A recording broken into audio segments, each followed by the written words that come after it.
नमस्कार दोस्तों, स्वागत है आपका हमारे चैनल में। आप लोगों ने कहीं ना कहीं खाटू श्याम बाबा जी का नाम तो जरूर सुना होगा। राजस्थान के सीकर जिले में स्थित खाटू श्याम जी का एक प्रसिद्ध पवित्र मंदिर है, जिसे महाभारत काल में निर्मित मंदिर माना जाता है। खाटू श्याम जी को भगवान श्री कृष्ण का अवतार माना जाता है, जिनके देश में लाखों लोग पूजा करते हैं।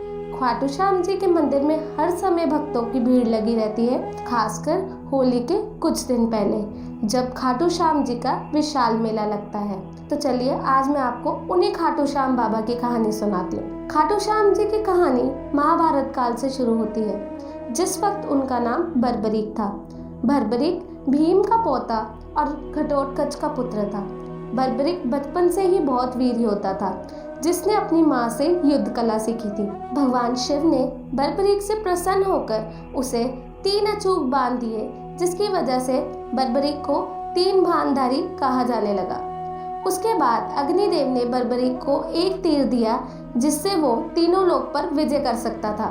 जब बर्बरीक को पता चला कि पांडवों और कौरवों के बीच युद्ध अटल है, तो वो महाभारत युद्ध का साक्षी बनना चाहते थे। उन्होंने अपनी माँ को वचन दिया कि वो युद्ध में भाग लेने की इच्छा रखते हैं और वो हारने वाली सेना की तरफ से लड़ना चाहते हैं। इसके बाद बर्बरीक नील घोड़े पर सवार होकर अपने 3 बाण लेकर युद्ध के लिए रवाना हो गए। रास्ते में श्री कृष्ण ने ब्राह्मण का वेश धारण कर बर्बरीक को रोका, ताकि वो उसकी शक्ति की परीक्षा ले सके। उन्होंने बर्बरीक को उकसाया कि वो केवल 3 तीरों से युद्ध कैसे लड़ेंगे, इस बात का वो उन्हें प्रमाण देकर दिखाए। इस बात पर जवाब देते हुए बर्बरीक ने कहा कि उसका एक ही बाण दुश्मन की सेना के लिए काफी है। बर्बरीक ने श्री कृष्ण को बताया कि उसके पहले तीर से वो निशान बनाएंगे उस जगह पर जिस जगह को उसको समाप्त करना है, और उसके बाद तीसरा तीर छोड़ने पर जो उन्होंने निशान बनाया था उस जगह हर चीज तबाह हो जाएगी। उसके बाद वो तीर वापस तरकश में लौट आएगा।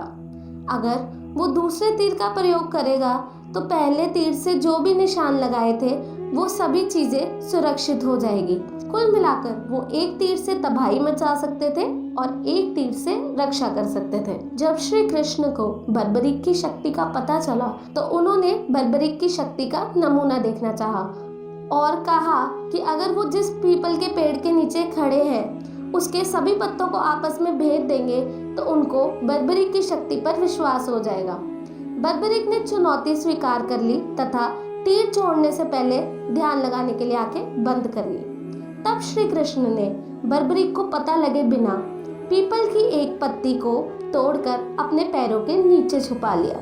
जब बर्बरीक ने पहला तीर छोड़ा तो सभी पत्तियों पर निशान हो गए और अंत में सभी पत्ते श्री कृष्ण के पैरों के आसपास घूमने लगे। अब श्री कृष्ण ने बर्बरीक से पूछा कि ये तीर मेरे पैरों के चारों ओर क्यों घूम रहे हैं। इस पर बर्बरीक ने जवाब दिया कि शायद आपके पैरों के नीचे एक पत्ती रह गई है और ये तीर उस छुपी हुई पत्ती को निशाना बनाने के लिए आपके पैरों के चारों ओर घूम रहे हैं। बर्बरीक ने श्री कृष्ण से कहा, ब्राह्मण राज, आप अपना पैर यहाँ से हटा लीजिए, वरना ये तीर आपके पैर को भी भेद देगा। श्री कृष्ण के पैर के हटते ही उस छुपी हुई पत्ती पर भी निशान हो गया। उसके बाद बर्बरीक के तीसरे तीर से सारी पत्तियां इकट्ठी हो गई और आपस में बंध गई। तब श्री कृष्ण ने समझ लिया कि बर्बरीक के तीर अचूक है, लेकिन अपने निशाने के बारे में खुद बर्बरीक को भी नहीं पता रहता है।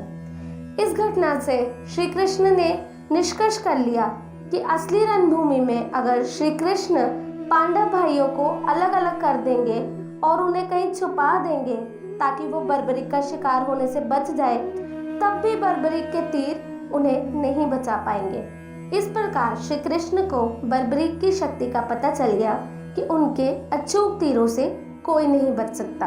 तब श्री कृष्ण ने युद्ध उनकी तरफ से लड़ने का प्रस्ताव दिया। बर्बरीक ने अपनी गुप्त बात उनको बताई कि उन्होंने अपनी माता को वचन दिया है कि वो केवल हार रही सेना की तरफ से ही लड़ेंगे।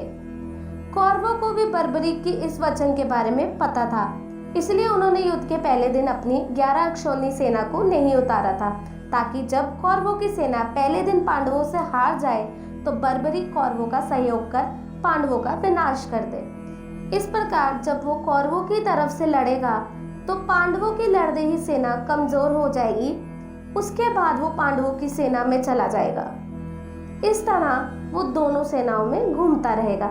श्री कृष्ण को अब लगने लगा कि अगर बर्बरीक इस युद्ध में शामिल हुआ तो कोई भी सेना नहीं जीत पाएगी। अंत में कौरवों और पांडवों का दोनों का ही विनाश हो जाएगा और केवल बर्बरीक ही शेष रह जाएगा। तब श्री कृष्ण ने विचार किया कि बर्बरीक को रोकने के लिए उनको बर्बरीक से उनकी जान मांगनी होगी। तब श्री कृष्ण ने बर्बरीक से दान की मांग की। तब बर्बरीक ने कहा, प्रभु आपकी जो इच्छा हो मैं आपको वो दान में देने के लिए तैयार हूँ। श्री कृष्ण ने दान में बर्बरीक का सर मांगा। बर्बरीक भगवान श्री कृष्ण की अनोखी मांग को सुनकर चकित रह गया और इस अनोखी मांग पर उस ब्राह्मण को अपनी असली पहचान बताने को कहा। श्री कृष्ण ने बर्बरीक को अपना विराट रूप दिखाया और बर्बरीक उसे देखकर धन्य हो गया। श्री कृष्ण ने तब बर्बरीक को समझाया कि रणभूमि पर युद्ध से पहले एक वीर की बलि देनी पड़ती है, इसलिए मैं तुमसे तुम्हारा सर दान में मांग रहा हूँ और मैं तुमको इस धरती का सबसे वीर क्षत्रिय होने का गौरव देता हूँ। अपने वादे को निभाते हुए श्री कृष्ण के आदेश पर बर्बरीक ने अपना सिर दान में दे दिया। ये घटना फागुन के महीने में शुक्ल पक्ष के 12वें दिन हुई थी। अपनी जान देने से पहले बर्बरीक ने श्री कृष्ण को अपनी एक इच्छा जाहिर की कि वो महाभारत का युद्ध अपनी आंखों से देखना चाहते हैं। श्री कृष्ण ने उनकी ये इच्छा पूर्ण की और सिर अलग करने के बाद उनके सिर को एक ऊंची पहाड़ी पर रख दिया जहां से रणभूमि साफ नजर आती थी। वहीं से बर्बरीक के सर ने पूरा महाभारत युद्ध देखा। युद्ध खत्म होने पर जब जीते हुए पांडव भाइयों ने एक दूसरे से बहस करना शुरू कर दिया कि युद्ध की जीत का जिम्मेदार कौन है, तो श्री कृष्ण ने बर्बरीक के सर को इस बात का निर्णय लेने को कहा। तब बर्बरीक के सिर ने सुझाव दिया कि श्री कृष्ण अकेले ही ऐसे हैं जिनकी वजह से महाभारत युद्ध में पांडवों की जीत हुई है, क्योंकि उनकी रणनीति की इस युद्ध में अहम भूमिका थी और इस धर्म युद्ध में धर्म की जीत हुई। महाभारत युद्ध के बाद बर्बरीक के सर को श्री कृष्ण ने रूपवती नदी में बहा दिया। कई सालों बाद कलयुग की शुरुआत में उनका सर जमीन में दफन वर्तमान राजस्थान खाटू श्याम गांव में मिला। कलयुग के शुरुआत में इस जगह को छुपाए रखने को कहा गया। एक दिन उस जगह पर गाय के थन से अचानक उस जगह पर दूध गिरने लगा। इस चमत्कारी घटना को देखते हुए स्थानीय गांव वालों ने उस जगह को खोदा और वो सिर बाहर निकाला।